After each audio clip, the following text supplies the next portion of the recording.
ফেরাউন রাত ৯টার পর বাবা রাজ দরবার থেকে বেরিয়ে পড়ল। বেশ কিছুটা বাবজি গ্রামে তাকে দেখলো, কেউ নাই, সবাই বাড়ি ভিতরে আছে, রাস্তায় ধারে কেউ দাঁড়িয়ে নাই। ফেরাউন সোজা বাবজি নীল দরিয়ার ধারে, নদীর ধারে চলে গেল। ওই গভীর রাত্রি বাবজি নদীর ধারে গিয়াও ফেরাউন আপনার দিনের বেলা জানতো ওই নদীর ধারে একটা গুহা আছে, ছোট্ট একটা গুহা। ওই গুহার ভিতরে ফেরাউন বাবজা আপনার ঢুকলাও। ঢোকার পর মাথাটা উঁচু করে ডান দিকে বাম দিকে সামনে পেছন দিকে চারিদিকে তাকে দেখলো কেউ আছে কিনাও। তাকে দেখলো কেউ না, ফেরাউন একাই। ফেরাউন ওই জায়গায় সিজদায় পড়ে আল্লাহকে ডাক দিয়ে বলতে লাগলো, ওগো কাবার মালিক, ওগো আল্লাহ, তুমি ওহু আলা কুল্লি শাইইন কদির, তুমি সর্বশক্তিমান। ওগো মালিক, আমি জানি তুমি একমাত্র আল্লাহ। ওই নদীর পানি তোমার ইশারা ছাড়া কারো ইশারা কাজ চলবে না। ওগো মাওলা, আমার বড্ড বড় তামান্না, মনের বাসনাও, আমি হাজার হাজার লক্ষ লক্ষ লোকের মধ্যে থেকে আমার দেশে আমি খোদা দাবি করব, এটা আমার বড় তামান্না, বড় মনের আশা। ওগো মাওলা, তুমি আমার নীল দরিয়ার পানিটা, ওই নদীর পানিটা তুমি আমার তাবে করে দাও। বলুন আলহামদুলিল্লাহ। ফেরাউন এইভাবে বাবজি দোয়া করতেছিল আর ডেকে বলে, আল্লাহ, কিয়ামতের ময়দানে তুমি যা শাস্তি দিবা তা আমি ঘাড় পেতে আমি মেনে নেব, কিন্তু দুনিয়াতে আমি খোদা হতে চাই। ফেরাউন সেজদায় পড়ে কাঁদতেছিলেন বাবা। আর পেছন দিক থেকে একটা মানুষ, আল্লাহর ফেরেশতা, মানুষ রূপ ধরে আসার পর ফেরাউনের পিঠে হাত দিয়ে বললেন, বাদশানন্দা। চটকের উঠে দেখলেন, ইয়া বাকে রে, ই জানলো কি করে যে গুহাতে আছি আমি? এটা আমার গুমর সব ফাঁস হয়ে গেল, এ তো জানিয়ে নিয়েছে লোকে। ফেরাউন বলে, এই তুই কে? এই কে? তুই জানিস না আমি ফেরাউন বাদশাহ? আমি বলেছি রাত ৯টার পর যাকে পাওয়া যাবে তাকে জবাই করা হবে। বললো, ভাই গলার আওয়াজ নিচু করো, আওয়াজ নিচু করো, তুমি আমাকে চিনো না, আমি একজন মুসাফির। বলুন আলহামদুলিল্লাহ। আমি তোমার দেশের নাগরিক নয়, আমি তোমার দেশের বাহিরকার। কথা সত্য মিথ্যা নয়। ফেরেশতা জিবরিল দুনিয়ার কোনো নাগরিক হতে পারে কথা বলে? তাই উনি কৌশল করে বলেন, আমি তোমার দেশের নাগরিক নয়। বলো, ভাই তুমি কে? বলো, ভাই আমি চরম একটা সমস্যায় পড়ে আছি। বলে কি? বলে তাড়াতাড়ি বলো। মানে ফেরাউন ছটফট করছে, ওকে তাড়াতাড়ি ওখান থেকে তাড়বি। বলো ভাই একটু তাড়াতাড়ি। বলে আমিও বড় পেরেশানের মধ্যে আছি। বলো ভাই তুমি যা পেরেশানের মধ্যে আছো আমি তো শুনলাম পেছন দিক থেকে। ভাই আমি পেরেশানে আছি, আমার বাড়িতে একটা লোক যদি চাকরগিরি করে, কাজ করে, সে আমার বাড়িতে খায়, আমার বাড়িতে পড়ে, আমার বাড়িতেই শুয়ে থাকে।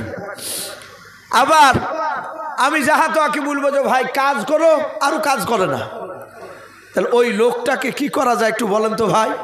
আমি এইটুক সমাধান লেগে এসেছি আপনার কাছে। বলে এই সামান্য কথাটা তুমি জানো না? পাগলা লোক কোথাকার, আমার বাড়িতে খাবে, আমার বাড়িতে থাকবে, আমারই আবার পোশাক পরবে, আর আমি হুকুম করবে আর শুনবে না। আমার মন বলে যে তাকে ধরিলি সে নদীতে ডুবিয়ে তাকে পানিতে চুবিয়ে চুড়ে ডুবিয়ে মানে। আর ফট করে অমনি জিবরিল পকেট থেকে কাগজ আর কলম বার করে বললেন, ভাই আমি ভুলে যাবো, একটু তাড়াতাড়ি সই করে দে।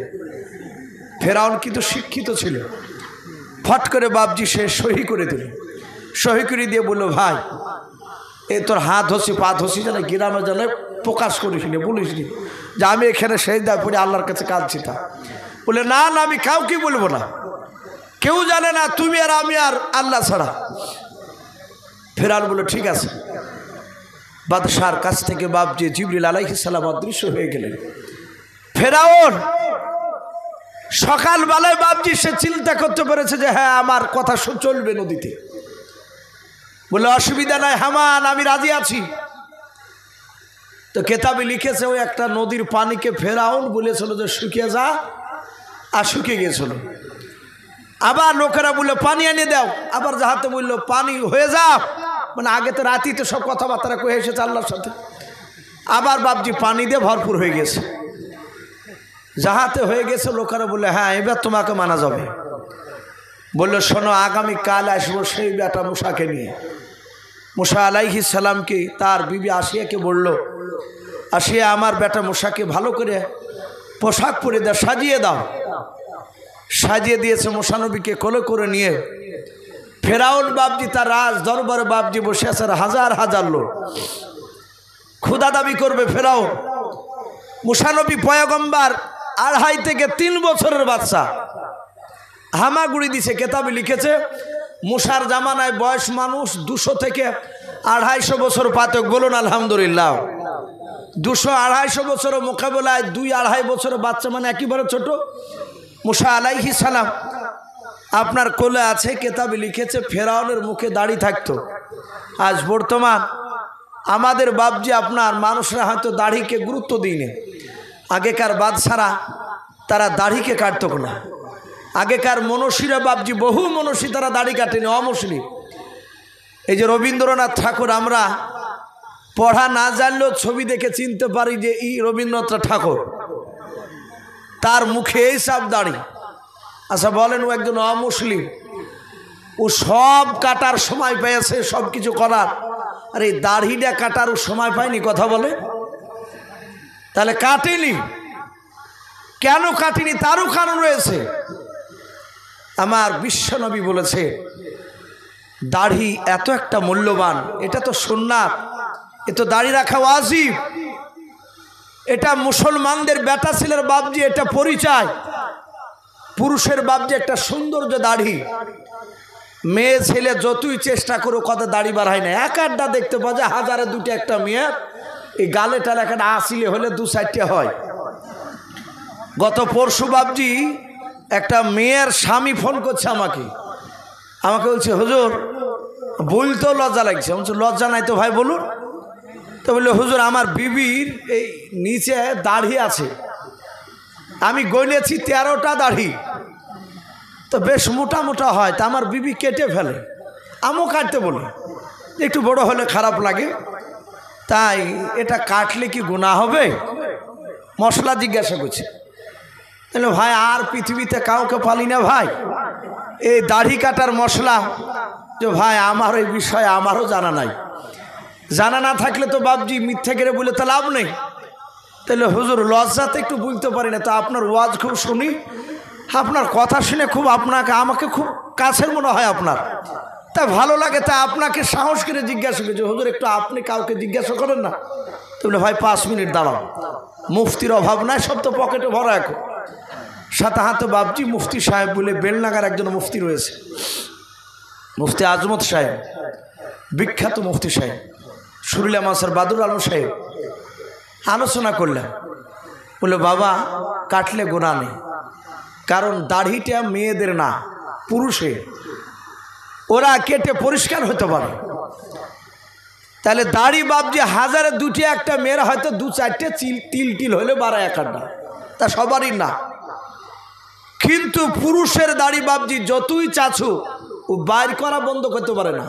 পারে বলে দাড়ি এত বাড়ে যারা কাটে। দেখেন এই দাড়ি যদি আপনি 1 মাস অন্তর কাটেন তো এতটুকু হবে, খুচখুচে চাহাতে হবে, আপনি কাটবেন। এই 10 বছর ধরে যারা দাড়ি কাটেন, আমার মনে হয় এক একটা মানুষ তো বাপজি সপ্তাহে 3 দিন পর্যন্ত সূর্যে চাষে বারহাতি দেয় না। কিন্তু এই দাড়ি বাপজি যদি জোড়া দিয়ে যদি বাপজি রাখা যায়, তো একটা মানুষ 10 বছরও যা দাড়ি কাটেও আমার মনে হয় যে এখান থেকে কলকাতা পার হয়ে যেত। হবে না বলেন যদি লম্বা করে রাখে? এ দাড়ি বেটা ছেলের বাপজি হবে। আমি কেন কথাটা বললাম ভাই, লজ্জা করবেন না। নবী বলেছেন দাড়ি কাটলে যৌন শক্তি, বৈজ্ঞানিকরাও বলছে, বিজ্ঞানও বলছে, দাড়ি কাটলে যৌন শক্তি কমে যায়, আর দাড়ি থাকলে যৌন শক্তি বাপজি বৃদ্ধি পায়। বলুন আলহামদুলিল্লাহ। এটা আল্লাহ রসুলও বলেছে, বিজ্ঞানরা প্রমাণ করছে। এই পুরুষরা বাপজি দেখেন, বলা হয়েছে যে টাকনুর ওপরে কাপড় প্যান্ট পরতে বলেছে পুরুষকে, পায়ের যে টাকনুটা ঢাকতে নিষেধ করেছে। আর নারীদেরকে ঢাকতে বলেছে, আর পুরুষকে ঢাকতে ওদেরকে নিষেধ করেছে। এখানেও বাবজি বিজ্ঞান বলছে যে পুরুষের এই টাকনুর কাছে একটা রগ রয়েছে, এমন একটা রগ, ওখান থেকে বলা হয়েছে ওখানে হরমোন থাকে পুরুষদের, ওটা যত বাতাস পাবে তত সেটা ভালো হয়, আর ওটা ঢাকা থাকলে ওখান থেকেও বলছে জনশক্তি কমে যায়। আজ মানুষ যত দেখবেন গোপনে, যুবক ছেলে একদম হিষ্টফিষ্ট দেখবে, ওই গোপনভাবে বললে ভাই আমি চরম বিপদ আছে, বিপদ বুঝলে ভাই টাকার বলে না ভাই, একটু যদি বুঝলে ফেলেন যে ভাই গুপ্তর ব্যাপার নাকি, বলে হুজুর লজ্জা লাগছে তো, আর লজ্জা করছি না ভাই, এই ব্যাপার 100টা লোকের মধ্যে দেখা যায় যে 95টা একই কথা। আমাদেরকে বাবজি এর আগে তাবিজ চাহাত জিনের, এখন আর জিনে চাহাচ্ছে না, প্রায় মৌলবীদের কাছে যাচ্ছি, ইমাম বলে না যাই বলুন হুজুর একটু ওই ব্যাপারে একটু ওষুধ মশুদ দিতে পারবেন না হুজুর, একই কথা। বাবজি আমার সোনা লালেরা, এ দাড়ি এমন একটা মূল্যবান, ফেরাউনের মুখে বাবজি তফসিরে লিখেছে তার দাড়ি নাভি পর্যন্ত দাড়ি ছিল, বড় বড় দাড়ি। ফেরাউন দাড়িকে খুব যত্ন করত। তফসিরে মারিফুল কোরআনে এসেছে ফেরাউন এই দাড়িতে বাবজি মুক্তাকে দিয়ে দাড়িকে জোড়ে রাখত, মুক্তা দিয়ে জোড়ে রাখত, আর মুক্তা তো দামি জিনিস, আর উনি বাদশাহ, এত দাড়িকে সে যত্ন করত। মুসা আলাইহিস সালাম ফেরাউনের কোলে বাবজি সাইডে বসে আছে, যাহাতে বাবজি আপনার ওখানে রেখে ফেরাউন বলেছে আনা রব্বুকুমুল আলা, কোরআন শরীফে এসেছে কথাটা, যাহাতে বলেছে আমি সব আল্লাহর চেয়ে আমি বড় আল্লাহ, তার মানে ও আল্লাহ আছে এটা জানে, ওই আল্লাহর চেয়েও বড় আল্লাহ দাবি করেছে, আনা রব্বুকুমুল আলা, আমি সব রবের চেয়ে আমি বড় রব, বড় আল্লাহ, যাহাতে বলেছে রমনি মুসা।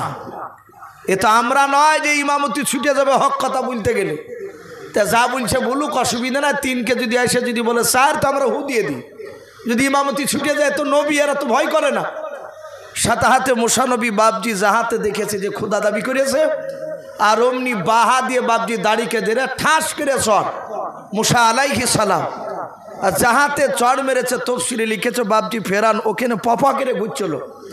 মারিফুল কোরআন এসেছে দেখেন, আমরা সচরাচর দেখতে পাই শীতের সময় কিছু মুরগি চুন হাগা হয়, পায়খানা হয়, হয়ে আবার এক একটা মুরগি দেখেন আবার অসুখ হইতে হয়তো হয়তো বা বাঁচিয়ে যায়, সে আবার ঘূর্ণি পাক হয়, ঠোর হারা তাই বলে, ওকে খাবার দিলে এক ঠুকা মেরে 8-9 বার ঘুরে, ওই মুরগিটা আবার টপাক করে মরতে চায় না, যদি শিয়াল কুকুরে নালিয়ে পালিয়ে যায়। তো ফেরাউন ওইভাবে বাবজি ঘুরে চলো, ঘোরার পর বলছে সর্বনাশ করিয়েছে, বলে এই একে মার। হামান বলল ভাই কি ব্যাপার এত গরম হলেন কেন? বলল ভাই এ মনে হচ্ছে এ 50টা যুবক আমাকে ধরে কিলালছে, আমার মাথা চঞ্চন করছে। তফসিরে লিখেছে এক একটা নবীর হাতে 4000 যুবকের শক্তি আল্লাহ দান করেছে নবীদের হাতে, বলুন আলহামদুলিল্লাহ। কহাজার বললাম 4000। আপনার আমার নবী জনাবে মোহাম্মদ রাসূলুল্লাহ সাল্লাল্লাহু আলাইহি ওয়াসাল্লামের জামাই আলী মুর্তজা, এ আলীর এত শক্তি, আলীর শক্তি এমনি দেয়নি আল্লাহ। কিতাবে লিখেছে আলী কাবা শরীফে জন্ম নিয়েছিলেন, বলুন আলহামদুলিল্লাহ। আলী মুর্তজা কাবা শরীফে জন্ম নেওয়ার পর থেকে তিনি অন্ধ ছিলেন, চোখ খুলে না। আলীর মা কাঁদেন, আল্লাহ এ তো ছেলে আমার চোখ কেন খুলছে না?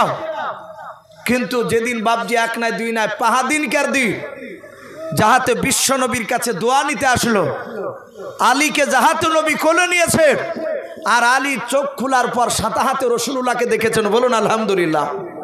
এ আলীর এত শক্তি দিয়েছিলেন আল্লাহ। আমার বিশ্ব নবী আলীর এই শক্তি দেখে আল্লাহ রাব্বুল আলামিনের নবী আলীকে বলতেন আমার আলী আল্লাহর বাগ, বলুন আলহামদুলিল্লাহ। আল্লাহর বাগ বলতেন, এভাবে টাইটেল দিয়েছিলেন। নবীর একটা চাচা, আপন চাচা আমির হামজাকে রাসূলুল্লাহ বলতেন আমার আল্লাহর সিংহ। তাদের বাহুতে 50টা যুবকের শক্তি ছিল, 50টা যুবকের। আর নবীদের হাতে বাবজি কহাজার যুবকের বললাম 4000। এ হযরত আলী মুর্তজা বাড়ি থেকে বেরিয়ে গেছে, নবীজি যুদ্ধের ডাক দিয়েছে। হযরত আলীর স্ত্রী রাসূলুল্লাহর কলিজার টুকরা বিটি ফাতেমা, নবী বললেন ওগো মা ফাতেমা, আমার আলী ঘরে নাই? বলে নাই। বলে দেখো তিনি জুলফিকার তালোয়ার আছে কিনা। আলী যে তালোয়ারটা নিয়ে যুদ্ধ করতেন সে তালোয়ারটার নাম কি বললাম? জুলফিকার। এ তালোয়ার জুলফিকার ও দুই দিকে কাটতো, ও মারতো তাও কাটতো, আবার এমনি করে তুলতে গেলে ওপর দিয়ে কাটতো। আমরা বাঞ্চা বলি না, ওই গাছ কাটা খরাত, যাতেও কাটা আসতেও কাটে। এই জুলফিকার তলোয়ার এত তেজে ছিল, হজরতে ফাতেমা তো জোহরা বলছেন আব্বা আপনার জামাইয়ের তলোয়ার ওই তো ঝোলা, ওই তো ঝোলানো আছে ঘরে। রাসূলুল্লাহ জানেন যুদ্ধের ডাক শুনলে আলী আর থাকবে না, দৌড়াবে। আল্লাহ রাসূল খয়বরের যুদ্ধের জন্য দোয়া করেছিলেন, ওগো আল্লাহ আমার জামাইয়ের সামনে যেটা পড়বে সেটাকে তুমি তলোয়ারে পরিণত করে দিও। বলুন আলহামদুলিল্লাহ। হযরত আলী যুদ্ধের ময়দানে রাসূলুল্লাহর কথা শুনে ছুটে চলে গেছে, যা দেখছে বিরাট একটা লোহার কপাট পড়িয়ে, লোহার ঢাল কয়েক কুইন্টাল ওজন। হযরত আলী মুর্তজা হাতে তুললেন বিসমিল্লাহ বলে, আর ওই ঢালটা বাপজি তলোয়ারে পরিণত হয়ে গেল। বলুন আলহামদুলিল্লাহ। যুদ্ধ করে অনেকগুলো বেঈমানকে আলী জবাই করে জাহান্নামে পাঠিয়ে দিয়ে এইদিকে বাপজি আলী আবার আসলে যুদ্ধ জয় হওয়ার পর নবী বলেন আলী কি নিয়ে যুদ্ধ করলে? বলে হুজুর এই লোহার ঢাল নিয়ে।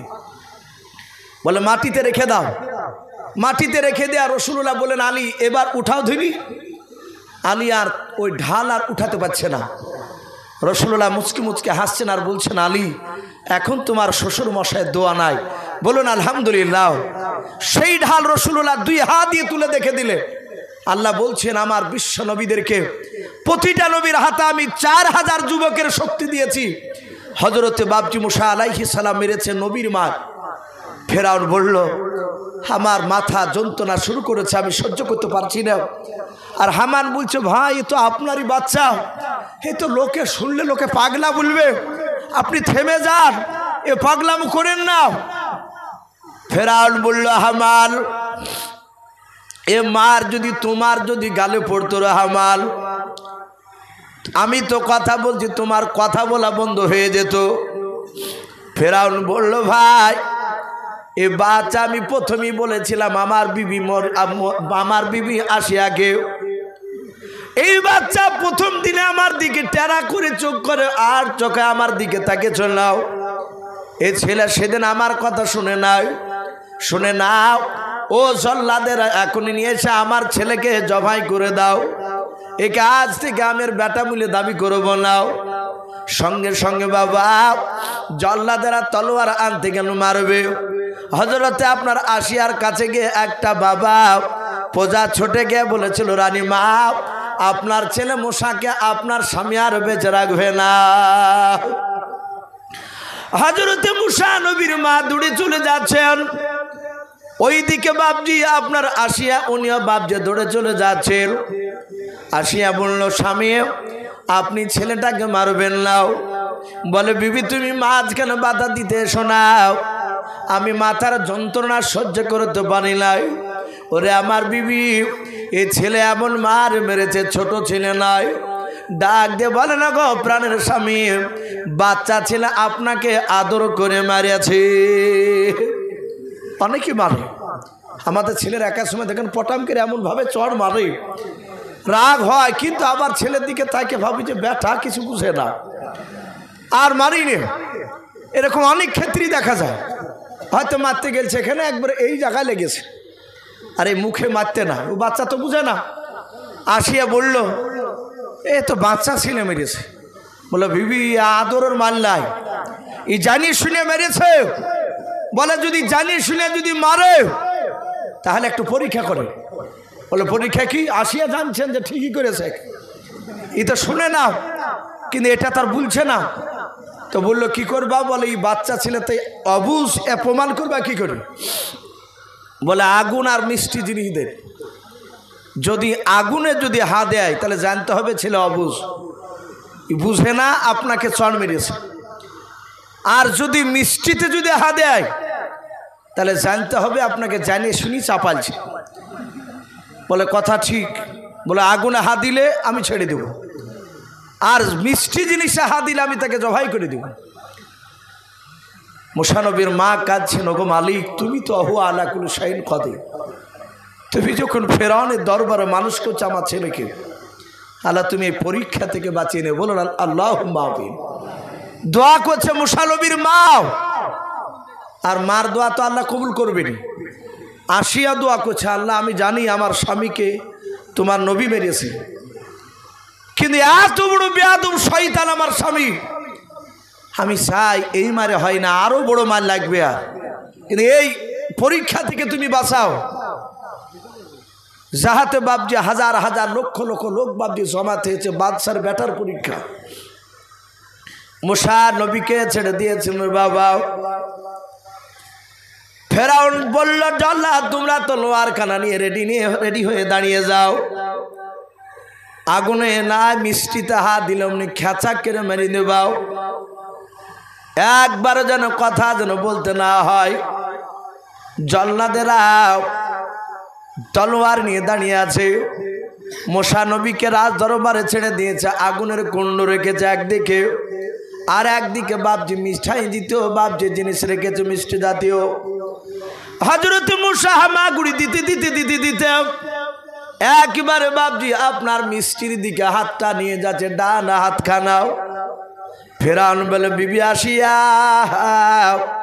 তুমি বলছিলে বাচ্চা অবুঝ অবস্থায় মেরেছে, বুঝে নাই, দেখো এই বাচ্চা ছেলে জানে কোনটা আগুন আর কোনটা মিষ্টি জিনিস খেতে হয়।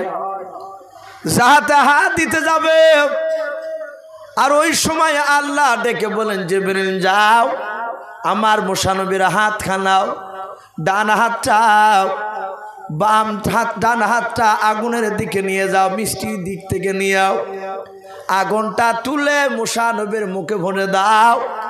আমি আমার মুসা নবীকে প্রমাণ করার জন্য আমি তার জিভটা পুড়ে দিয়ে তাকে তুতলা বানাবো, বলুন আলহামদুলিল্লাহ। মুসা নবী আগুন তুলে বাপজি মুখে ভরে দিলেন রে বাবা। ফেরাউন বাপজি দেখলো, তাই তো এ তো বুঝলে কোনোদিন আগুন মুখে দিত না। আসিয়া ধরে গিয়ে মুখ থেকে বাপজি আগুনটা বার করতে গিয়ে জিভটা পুড়ে গেল। কে বলেছেন বড় জিভলায় ভিতরকার আলা জিভটা পুড়ে গেছে, ছোট একটা জিভকে আলা জিভ বলি, পুড়ি যে মুসা নবী আলাইহিস সালাম তুতলা হয়ে গেল। মুসা আলাইহিস সালামকে বাপজি ফেরাউন ছেড়ে দিল। কিন্তু কেতাবে লিখেছে ফেরাউন বলছে সেই জামানার কোনো ওষুধে কাজ হতো না, ওষুধে কাজ হয়নি। কিন্তু আমি যখন রাজ দরবারে কথা বলতাম ভরপুর মজমা জমে যেত, আর অমনি ওই মাথার যন্ত্রণা উঠতো কাবা। তখন কী করতো, তখন লোকেরা বাপজি ফেরাউনের চুলকে ধরে টানতো, চুলকে ধরে টানতো, কার সাথে হাতে বাপজি ওই ব্যথাটা কমে যেত, বলুন আলহামদুলিল্লাহ। এইভাবে ফেরাউনের 12 বছর ব্যথা ছিল, বলুন আলহামদুলিল্লাহ। ওই মুসা নবীর চড়ের থাপ্পড়ের ব্যথা 12 বছর ছিল। আল্লাহ রাব্বুল আলামিন এরকম অনেক পাঠিয়েছে। তো ভাই আমি বলছিলাম এই মুসা আলাইহিস সালাম আপনার আস্তে আস্তে ফেরাউনের দরবারে বাপজি বড় হলে, বেশ মুসা আলাইহিস সালাম একটু 18-19 বছরের সন্তান হয়েছে। সেই সময় মুসা নবী দিনের বেলাতে বাপজি দেখলেন যে আমি আজ মাঠ বেড়াতে যাই, যে মুসা আলাইহিস সালাম দুপুর বেলাতে বাপজি এরাদা করেছে মাঠ বেড়াতে যাবে। আর নবীদের কাজ একটু উল্টে হয় আমাদের চেয়ে। আমরা যেমন নমাজ পড়তে চাই না, ওরা নমাজ পড়তে বলে। তো মুসা নবী দেখলেন দুপুরবেলা সবাই বাড়ি আসামের এই ফাঁকে মাঠ বেড়াতে যায়। মাঠে যে দেখছে গোটা মাঠের মধ্যে 2টা লোক, একটা লোককে বাপজি লাঠি দিয়েই মারা, সেই মার একজন হাতে মারছে। তো যাকে মারছে সেই লোকটা হচ্ছে মুসা নবীর বংশের লোক, বলুন আলহামদুলিল্লাহ, বানি ইসরাইলে। আর যে দাদাগিরি করে মারছে সে হচ্ছে ফেরাউনের বংশধর। তো মুসা যে বললেন, ভাই এই লোকটাকে, নিরহ গরিব লোকটাকে মারছো কেন? বলছে, মুসাই তুই ফেরাউনের বেটা হতে পারিস, এই দুপুরবেলাতে কি করতে হেছিস, যা বাড়ি যাও। মুসা নবী বললো, ভাই একে মারছো কেন? তাই বললো, বলে এই বুঝাটা নিয়ে যেতে বলেছি, বুঝাও পারবো না, তাই বলছে। বলে এই 2 বারে নিয়ে যাবে, আর আমি ওকে বলছি একবারই নিয়ে যেতে হবে, কারণ বাদশাহ গুড়া তার বংশ লোকগুড়া। তো মুসা নবী বললেন, ভাই 2 বার পারে, একবারে দিবা?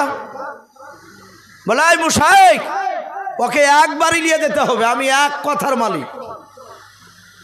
মুসানবী দেখলেই তো শুনবে না, সোজা আঙুলে ঘি উঠে না। আর ওই লোকটা বারবার মুসানবীকে বলছেন, ভাই আমাকে মেরে ফেলছে, আমাকে মেরে ফেলবে ভাই, আপনি একটু বাঁচান। আর অমনি মুসা আলাইহিস সালাম হাতকে এমনি করে গোটাছে। তফসিরে লিখেছে মুসানবীর একটা ছোট থেকে অভ্যাস ছিল জামাকে এভাবে গোটাতে। আমরা অনেকে দেখেন জামা এমনি করে গোটায়। মুসানবী হাত গুটিয়ে বাবজি আস্তে করে এভাবে মেরেছে। আর ওই যে 4000 যুবকের শক্তি, যাহাতে মারিয়েছে আর উনি সাঁতা হাতে দাঁড়াস করে পড়ে বাবজি মরে গেছে। মুসানবী বললেন, ভাই এটা নাকে হাত দিয়ে দেখো দিনি। তো উনি বলছে, ভাই ও শালা মরিয়েছে, ঠিকই হয়েছে যে মার খাই চলো সে। তো বলে, কেন ভাই?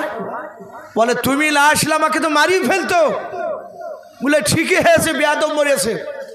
বললো, ভাই আমি তো মারিয়ে ফেলবো বলে মারিনি, কিন্তু ভাই শোনো, এ তুমি আর আমি আর জানছে আল্লাহ, আর ও জানতো যে আমি মুসা মারিয়েছি ওকে, কিন্তু জানিয়ে তো লাভ নাই। বলে, ঠিক আছে ভাই আমি কাউকে বলবো না। মুসা বললো, কাউকে যেন ভাই কথা যেন বললো না। বললো, ভাই আমি কাউকে বলবো না। মুসানবীর এলাকায় বাবজি মাঠে ওই লোকটাকে মরা দেখে তফসিরে লিখেছে ফেরাউনের সে আবার ফুপায় তো ভাই ছিল আপন, নিজের মানুষ। হামান যে বলল, তুমি আল্লাহ দাবি করিয়েছ, আর ওই যে তোমার মাঠে লাশ পড়িয়ে, তাহলে কে মারলো তাহলে তুমি জানো না? ফেরাউন বলছে, না, এ তো অসুবিধা। তা হামান বলে, একটু চালাকি করে বলোগা, আমি জানি কিন্তু নাম করব না, কিন্তু আসামি যে ধরে দিবে তাকে দেখি আমার প্রজার আসামি খোঁজ করে কিনা, একটু কৌশল করে বলেন গা, না মান সম্মান কিছু থাকবে না আপনার। ফেরাউন দেখলো ভারী বিপদ, বলে, এই আসামি যে ধরে দিতে পারবে তাকে 50,000 টাকা নাম দেওয়া হবে। লোকেরা এই যে ফেরাউন জানে না এ কথা কেউ বলছে না, মানে ফেরাউন আগে বলেছে আমি সব জানি, জানার পর দেখি নাম তোমরা বলো কি না, একটু কৌশল করে কথা বলেছে।